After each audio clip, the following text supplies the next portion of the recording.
Well, yesterday, the network dropped her after just one appearance. Let's start with the bad news. Someone at NBC hired an election-denying, Trump-adoring worm to complete her role in destroying the democracy. Too strong? No, I'm just getting warmed up. Well, they fired McDaniel, but now the right wing is freaking out. So let's see if we can handle that. And so I have to think, whatever McDaniel's baggage, what would have been the great harm in allowing her to occasionally express pro-Trump views? I'm not sure where to start. I mean, Trump has lied over 30,000 times in public since 2016, and not small little white lies like, Eric, I think you're really smart. No, Ronna McDaniel worked hand in hand to not only stop the certification of the election on January the 6th, but to convince Republican state legislatures to ignore the will of the people and appoint new electors to vote for Trump. That's a coup. What is MSNBC protecting its audience from? Oh, I see. So tell me something she has to say that wouldn't be a lie. Will she discuss Adam Smith versus Keynesian economics or debate the federal tax code? Maybe speak to John Jay's limited role in the Federalist Papers. She is a fine Republican. She is not an election denier. She has never denied the election.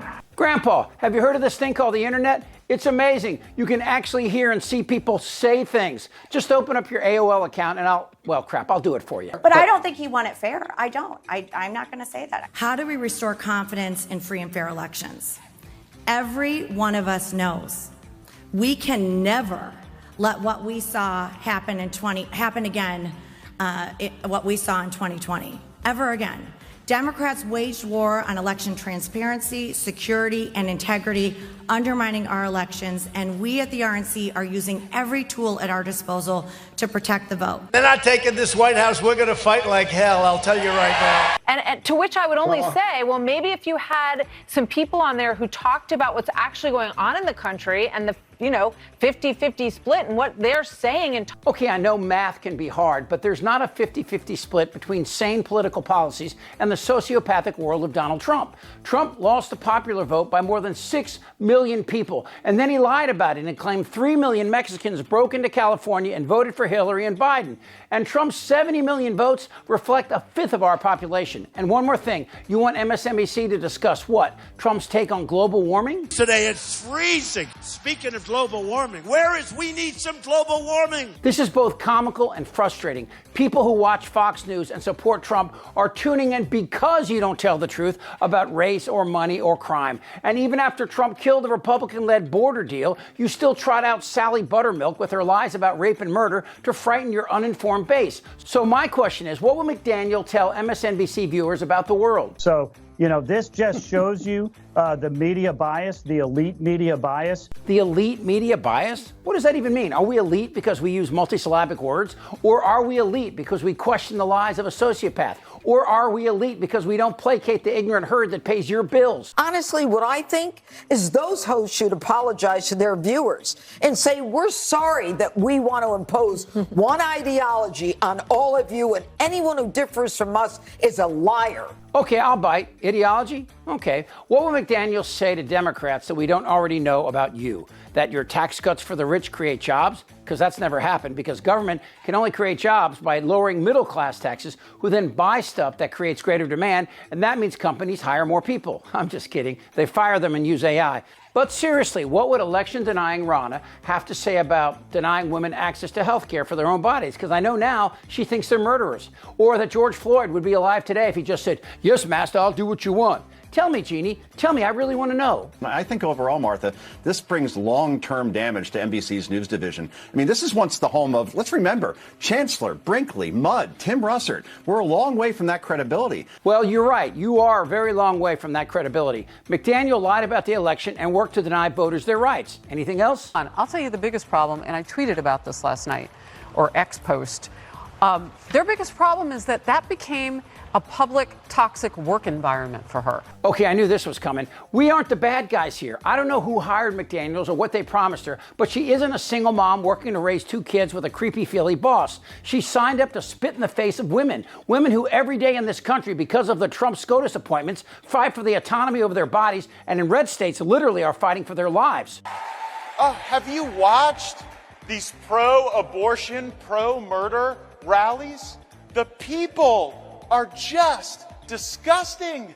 Like, why is it that the women with the least likelihood of getting pregnant are the ones most worried about having abortions? Nobody wants to impregnate you if you look like a thumb. So don't equate her greedy overreach with the real issues women face because of people like Ronna McDaniels. Who do they think they're going to replace her with? I mean, the only diet Republicans they like are the Joe Scarborough variety. You know, that they don't, you shouldn't be aligned. You're absolutely right. There should be dissenting voices in a newsroom. Otherwise, your organization suffers because it's impossible for you to tell the truth if you're only seeing the story through one very narrow section of the spectrum. There are a lot of Republicans and conservatives, from Liz Cheney to Adam Kinzinger, who your party discarded, but not because of differing ideologies, but because they held strong and honest positions that they would not compromise. Do you even understand what I just said? Just yesterday in an interview, you said fundamentally there's a choice to be made. You can't be both for Donald Trump and for the Constitution. You have to choose. Yeah. A vote for Donald Trump is unconstitutional, anti-American. Well, he won't support and uphold the Constitution. We've already seen what happened. He is the only president in American history who attempted to overturn an election, who attempted to seize power. I want to take you back because there have been plenty of, untruths that have been spoken at NBC that didn't seem to ruffle anyone's feathers at the time or even after they were proven wrong. Let's take a look at some of these. Do you believe the president right now has been an agent of the Russians? Yes, I think there's more evidence than he is. Yes. We are also starting to see what may be signs of continuing influence in our country, not just during the campaign, but during the administration. Basically signs of what could be a continuing operation. I wouldn't be surprised if, for example, this week on Friday, not knowing anything about it, but Friday is the day that the grand jury indictments come down. Howie, a lot of egg on the faces over there with the Russian collusion story, to be sure. I don't even know what to say. I could believe Minnie Mouse here, or I could believe the 17 U.S. intelligence agencies that said Russia interfered in our 2016 election, that they hacked the DNC, then gave it to WikiLeaks, and then most recently gave false information to Comer and Jordan to try and smear Biden. There's a lot more, but you know and I know there's nothing I can say to change their minds because they have no minds to change. They think it's Russia. I have President Putin. He just said it's not Russia. I will say this, I don't see any reason why it would be. The good news is McDaniels is gone, but here's the real problem. There is no Republican Party anymore, and the MAGA takeover is not afraid to do or say anything. If Trump somehow manages to secure the White House in 2024, well, he said it out loud. It's going to be a bloodbath for the whole, that's going to be the least of it. It's going to be a bloodbath. Ronna McDaniel won't be an abused, low-level employee of MSNBC. No, she'll be the CEO. You can't let that happen to me. Time to pack it up. Who's with me? This isn't their Republican Party anymore. Am I wrong? Damn right. Yes. Tick-tock. You're in a lot of trouble, Donnie. Follow, like, and hit notifications as Really American keeps you up to date on the latest Republican cult lie in this very important year. For Really American, I'm Chip Franklin.